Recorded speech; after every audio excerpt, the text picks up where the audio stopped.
What's up, y'all? Polo Sports Talking Entertainment. Here again with another one. Hit that like button, subscribe to the channel if you're not a member, and also hit the notifications so that you're able to get all of my content, all of my videos. Let's go ahead and get right to it, man. Last night, there were several games on hand, and I'm going to go through right now and go through a lot of those games and also get my analysis too as well, okay?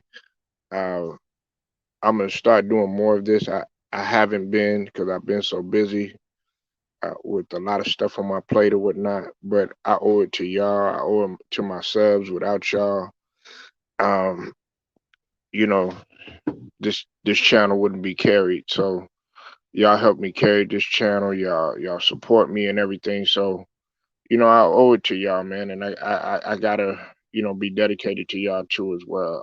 I just know for me, as far as my lane and what I do. I try to give y'all. I don't try to cheat y'all or give y'all anything less than what is required. You know what I'm saying? So with that being said, man, let's kick it off with the Celtics, man, and the Pelicans. The Celtics defeated the Pelicans 104-92. Um, the Celtics that came in 22-22, pretty much at 500, and now they just tipped over 500. And also, what's interesting too is that the Celtics are trying to make somewhat of a surge in the East. Okay, now I feel that with with everything that has transpired with the Celtics and everything that they're going through, they were able to, respond to that, much like the Lakers were able to respond with what Magic has said. Now, even though that they're still 10th in the East or whatnot, anything could change right now, particularly if Washington slips, the Raptors slip, or even the Hornets or whatnot, which I don't see the Hornets necessarily slipping, but I can see Washington or the Raptors slipping. But nevertheless, let me get right to the game. 104 to 92. Um, Jason Tatum, he led all scorers with 27 on the Celtics end. Schroeder and Jalen Brown both chipped in with three. Schroeder had 9 assists too as well. I know he's been really criticized about his play and everything, especially Bob Cousy. And also Al Horford chipped in with 12, and Williams chipped in with 10. Um, on the Pelicans end, uh, Valanciunas had a monster game, 22 and 14, but it wasn't enough. Brandon Ingram chipped in with 15 and 10. Jones had 16, and Josh Hart had 13, and Devontae Graham had 11. But it just wasn't enough, and the Pelicans are just having a tumultuous season, being that they're missing Zion. I really don't think it would make a difference because the way that I feel about Zion. Zion has been just, you know, he's underachieved, especially when you talk about his durability and he just can't stay in shape. The next game that happened was the Hornets and the Knicks. Okay, the Hornets defeated the Knicks 97-87. Uh, the Knicks were kind of on a tear for a little bit, as they got it back to 500. They're sitting at 22, but as I mentioned about the Hornets, they're in seventh place right now. Miles Bridges, man, who I've been talking about, he should be up there with the candidate of defensive year. I know this doesn't look like a defensive type of number, but it's indicative of what you would see in terms of how he actually plays the game if you pay attention to the game. 38 points and 12 rebounds. Just absolutely destroyed the Knicks defense. Um, of course, you know they're without Lonzo Ball, but you know Gordon Hayward had 16, and Terry, who would have thought, scary Terry, 22 and 7, and just a monster game by them. RJ Barrett had 18, 18 and 12. Julius Randle had 18 and 10. Mitchell Robinson had 10, and Emmanuel quickly had 12. And Obi Toppin was able to chip in with 11 off the bench, but again, it wasn't enough. And the New York Knicks, kind of stopped, their little slight little streak that they had. Then, uh, you know, the next game I thought was really a game that should have been talked about a lot more, but nobody really wanted to really, expound on it that much. But it was the Bulls and the Grizzlies, okay? And the reason why I felt like this was one of the most important games of the night was for the simple fact that both of these teams are surging hot. Really, the Grizzlies are surging hot, especially when you talk about Ja Morant and on the Memphis end, and coupled with the guys that are playing around him, and then also on the Bulls end, of course, you got the trio. Well, you got to say double now because they don't have they're without Zach LaVine. Um, the Memphis Grizzlies pretty much dominated the Chicago Bulls as they defeated them 119 to 106. Ja Morant and Bane both had 25 apiece. Uh, Adams had a monster game from the defensive end. He had 10 rebounds, only had 2 points, but Jaren Jackson Jr. also chipped in with 14 and was a monster on defense as well. Can't forget about Clark. He had 15. And Tyus Jones, a very underrated point guard, had 11 points and 8 assists. And Melton also had 10 as well for Memphis. DeMar DeRozan led our scorers with 24 on the Chicago end.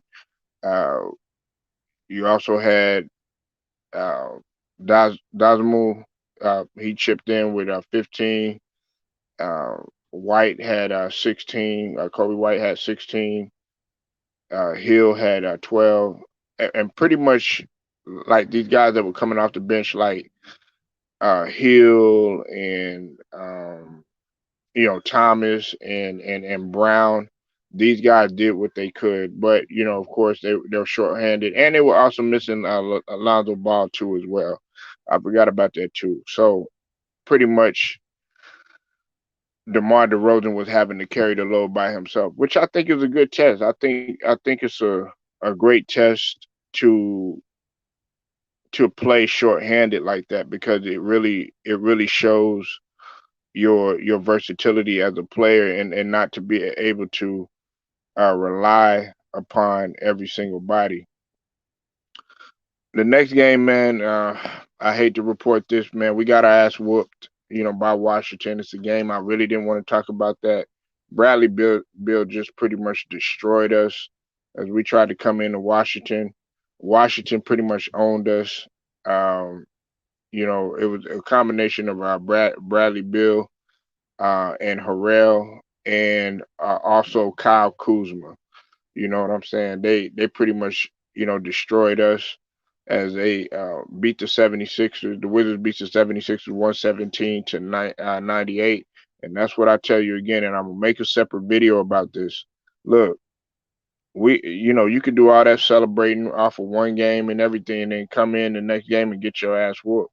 It doesn't make any difference. You know, Hachimura, a guy that I've always liked, he had 11. Bryant had 15. Harrell had 18, like I said. Kispert had 11. And KCP, Caldwell Pope, had 14. You know, This was a spread out game for Washington. While Joel Embiid, he had 32 and 8, wasn't enough. Maxi um, played a decent game, but still it wasn't enough. And pretty much, man, we just had no type of chemistry, no kind of continuity. Like I said, man, uh, we really got to make some changes. Our whole goal and our whole focus is to get younger, not younger, not necessarily younger, but to get more athletic. We're lacking athleticism right now. We might be young, but we want to get even more athletic to the point where we're able to keep up with the horses. I think a lot of people get the thing twisted. Like when you say athletic, just jumping out the gym. No, that's not that's not always the case, right? Oh, what's up with it, True Viking Queen? I see you in the building. That's not always the case, okay? Athleticism is also predicated on conditioning too as well, right? We have to understand that too. So we could talk about athleticism all day, but if you're not utilizing it in the correct manner, then what is your team good for? Okay, let's continue on with the games too as well. Now, another game that was very interesting, I felt, was the Cleveland Cavaliers versus the Brooklyn Nets. And the reason why is because they're playing shorthanded. The Nets are without KD, who's going to be out 4 to 6 weeks or a month and a half with the knee sprain after the MRI had discovered that. And we'll see how the Nets will respond, particularly after that game. But they didn't respond well in this game as the Cavaliers came in and just from jump start were aggressive. They beat the Nets 114 to 107. Uh, on the Nets end, hey, Kyrie did what he did, 27 and 9, and Harden had 22 and 10, but it still wasn't enough. Sharp chipped in with 10. Patty Mills had 11. Edwards, uh, he had 11, and LaMarcus Aldridge coming back, he had 13. So for the Cavs, though, it was all about Jared Allen. Jared Allen monster game. Couple of blocks, 10 rebounds, and 14 points. Uh, uh, I like this guy, man. Mark Cannon, I don't think he gets enough credit. Him coming over from Chicago, man, the guys don't understand that this guy could score. But my guy, man, right here, man, this guy that nobody is really talking about and is really making his case and making his presence felt along with Evan Mobley, Darius Garland, man. Darius Garland had a monster game, 22 points, 12 assists, and 6 rebounds. Also, man, chipping in was Kevin Love.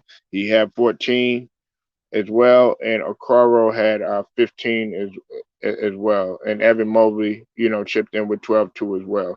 Just a well balanced score. See, the thing about Cleveland that I love the best, man, is that, like I said, they don't have any egos. You know what I'm saying? These guys sit here. You said the most improved is going to be hard to decide this year. Most likely, you said Trey Chambers, Dejounte Murray, Tyler here, a lot of good candidates. Yep. What's up with it, Theo B? I see you in the building. Now, look, it could go to anybody. Me myself, I'm a Cleveland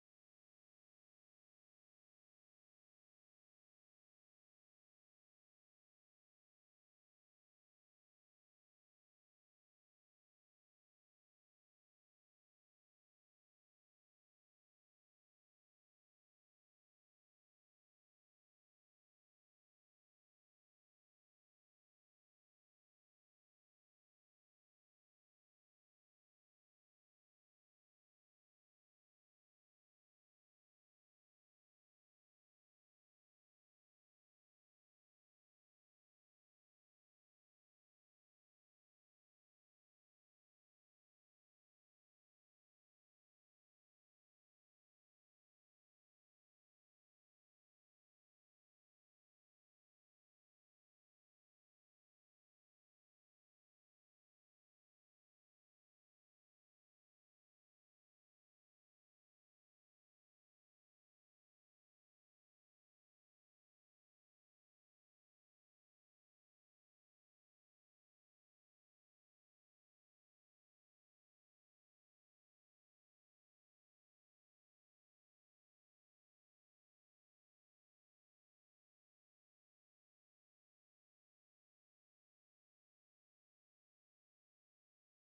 Sorry about that, y'all. I cut out. I cut out. I know. I'm in a bad area. Y'all have to forgive me though. Um, but y'all do have a good point on the most improved. I also got to look at it you know, from a team aspect, most improved as well.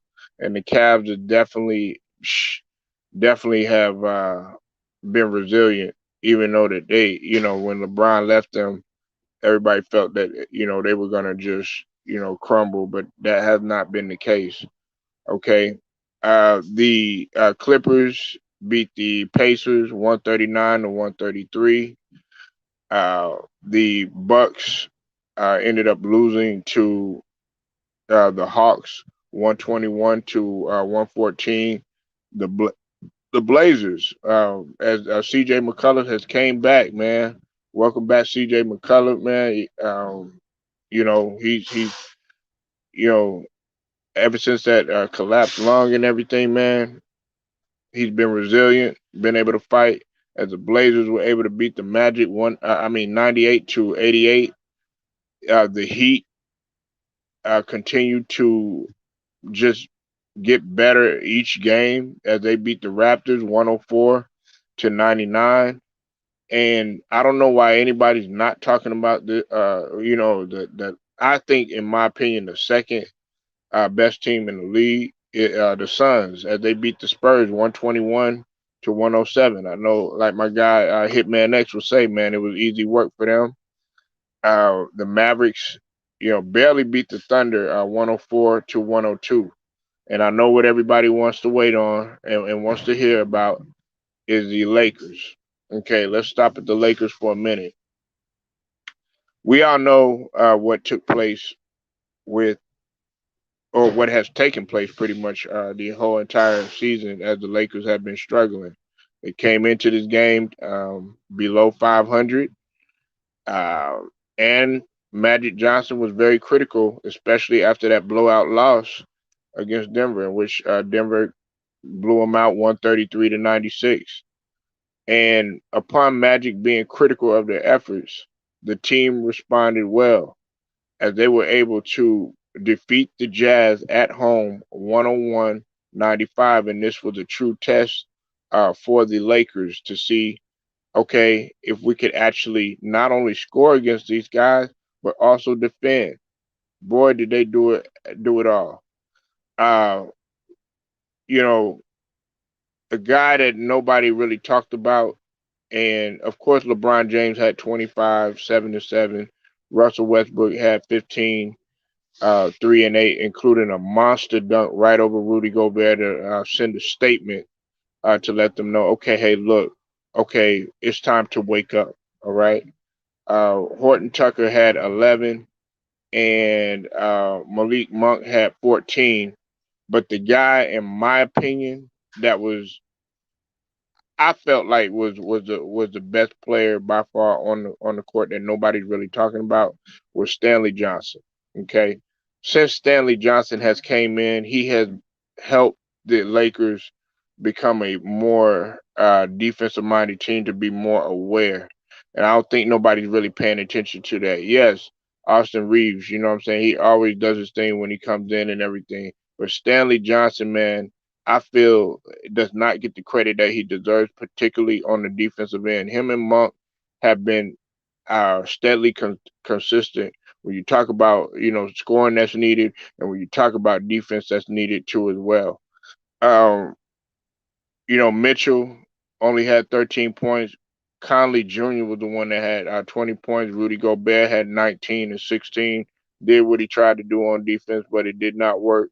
O'Neal had 13 as well, but the momentum was really went to the Lakers as LeBron made an apology, rightfully so. As he should. I don't really agree with him, coming out and apologizing or anything like that. Just let your plan do the talking. But you know, nevertheless, the Lakers were still able to come out there and respond well to Magic Johnson, the great Magic Johnson. And when you have a guy like Magic Johnson that's very critical, or any of the Lakers legends that come out that have the say so in anything because of what they've done for the organization, and you respond like this says something. Look, whether you want to believe it or not, still have a lot of basketball to be played. Okay, we haven't reached the All Star yet. Yes, we're coming clear. I mean, we're coming near. But listen, the Lakers can actually, make a push. I know some people probably don't want to hear that, but in an athlete's mind, and really an elite athlete's mind, there should not be any type of giving up at all. And to me, I feel like Magic Johnson, his words inspired the team. His quote, it magnified the team. It even had Russell Westbrook coming out saying, "Look, is this what you want to see?" And I'm not only here just to talk about the dunk over Rudy Gobert because yeah, that was a great play. You know what I'm saying? Dunk. You know what I'm saying? Some people would even say that's what you're supposed to do and everything. But again, it was Stanley Johnson. He's the one that should be getting the credit because he's the one that has been the force, especially on the defensive end. Everybody focuses on offense. Everybody's focusing on 3-point shooting. Everybody's focusing on, the dunks and all this other stuff. No, we know that you can do that. Listen, anybody can score in the NBA or whatever. You know what I'm saying? No matter how you want to look at it. Unfortunately, you know, it all goes back to defense. What's up with it, Swish Life? I see you in the building. You know, yes, the Cavs they did get the win against the Brooklyn Nets. So you know, and Swish Life. You tried to come up in here one day, man, but then I guess something was wrong with your phone or whatever. Haven't heard from you in a minute, man. I think ever since the Bone Thugs and Harmony got crushed by 3-6 Mafia, you've been a little quiet on your end. You know what I'm saying? So, I'm hoping to hear from you one day, man. I put the link in the chat for everybody. You can come in. Tell me what y'all think about this. Tell me what y'all think about, some of the games. What do y'all think? I know a lot of people were talking about, uh, most improvement when they talk about Murray, when they're talking about Tyler Hero, Miles Bridges being good candidates. Some people are talking about Darius Garland, being an All Star. You know, me personally, no, not over Lamelo Ball. Lamelo Ball has absolutely been sensational. Even though he didn't play last night or whatever, Lamelo Ball, man, if you take Lamelo Ball off of that team for, I mean, a significant amount of games, I don't think that they'll fare well. Just like last year or last season, you know, uh, he ended up hurting his arm and everything, and the team did not do that good without him. But to say that Lamelo Ball uh, does not deserve an All Star, you got to be smoking. Lamelo Ball, man, is a point guard's point guard.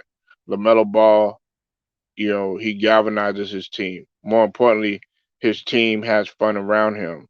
He shares the ball. You know what I'm saying? That's what, Magic Johnson used to do. You know what I'm saying? He not only brought the best out of his teammates, but he was also a leader. But more importantly, man, guess what? He was fun to be around. You know what I'm saying?